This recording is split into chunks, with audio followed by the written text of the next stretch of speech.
Good morning, comic book fans. Welcome back to Comics in 5 Minutes. I am ever-loving host Shorty. And as much as I love doing these reviews, I was about to say podcast, I spent a long time doing this podcast. As much as I love doing these video reviews, there'll be a point where it's going to get slightly trickier in the next few weeks. If you're watching this from anywhere else in the world other than these glorious fated isles, Britain is now, by the end of today, is going to be in fairly full lockdown, which means this shop will be closed. Don't worry, I'll still be popping in because I have stuff to post out and things to put on websites and all that kind of thing.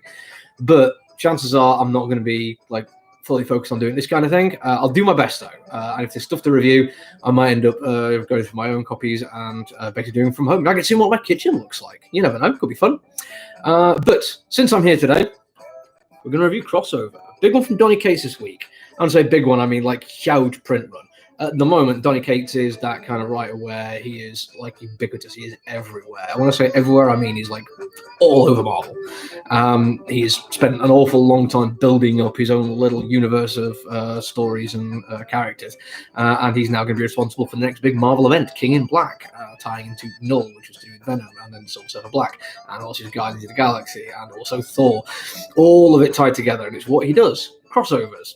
So, what a big surprise, he's going to go on board called Crossover.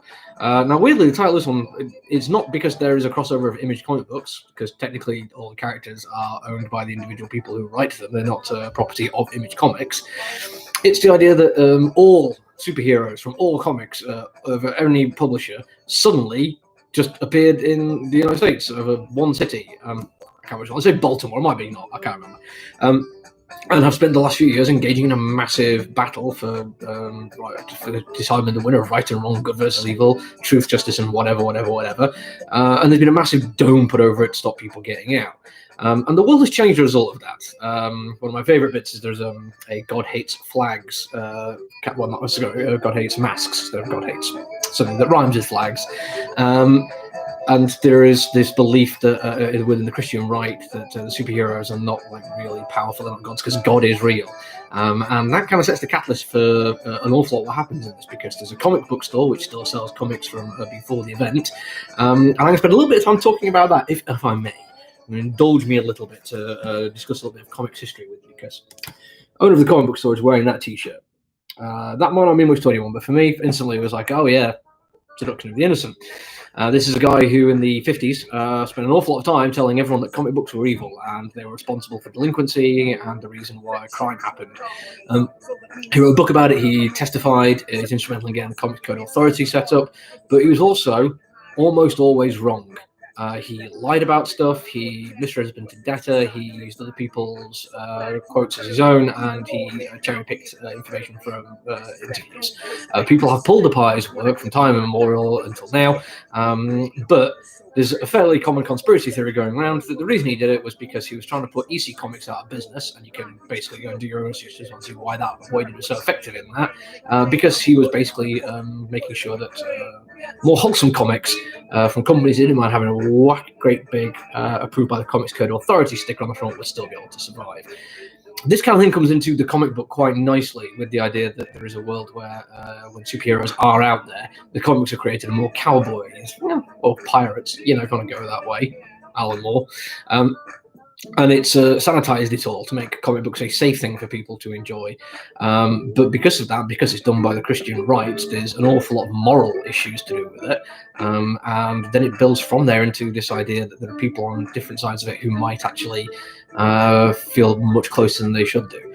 And what happens throughout this comic book is he's building for something. He's building not necessarily quickly, but he does everything you need to in the first issue, with a few extra bits and pieces in there. Some stuff going on which I wasn't expecting. But the way he does it is not just out and out obvious. There's one that I almost missed, in fact. One of the main characters, who turns up near the end, has a black eye. And it doesn't really take a genius to figure out exactly where that black eye's come from within the context of the comic book, but no big fuss is made over it, and it looks like it's faded a while. It's the kind of thing that if you didn't notice it straight away, chance you'll flick through the pages and not really pick it up. But that's a sign of some good writing. Because as much as I can mock Donny Cates for creating his own internal Marvel universe and pushing everything into this and trying to create this huge epic story, he is a good writer. Not necessarily stuff that I like all the time.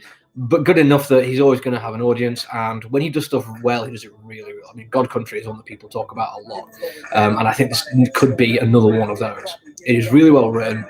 It's got a lot of heart to it, and it's got a really nice concept. It's not the most original thing that superheroes like come from another world into ours. Hell, Last Action Hero did a very similar thing, but it's doing it in a different way, and it's using it to tell a different kind of story. And I think that's something to be applauded. Because it was a huge release this week, it had an absolute massive print run. Chances are, if you've got a comic book store nearby, they're going to have a bunch of copies spare. If you're a comic book fan at all, pick it up, have a read, and I'm sure you'll find something that you'll like about it. Anyway, that's it for me today. With any luck, I'll be back tomorrow, and we'll see what's available for me to review then. I don't want to promise anything, though. Right now, the world is very strange. Take it easy. Bye.